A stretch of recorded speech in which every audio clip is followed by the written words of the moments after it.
আসসালামু আলাইকুম। জি বলেন। আপনি জানেন বাংলাদেশে আদমশুমারি শুরু হয়েছে, তো আপনার পরিবারের সদস্য সংখ্যা কয়জন সেটা আমরা গণনা করতে এসেছি। জি বলেন। জি, আপনার নামটা? দিনমজুর। না, মানে আপনার পেশা না, আপনার নাম। আমার নামই দিনমজুর। আপনি কি বিবাহিত? জি। কয় বছর হচ্ছে বিয়ে করেছেন? 1 বছর। আপনার কি বাচ্চা আছে? জি 2 জন।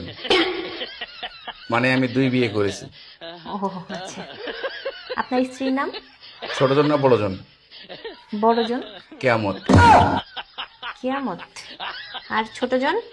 তুফান। ও তুফান।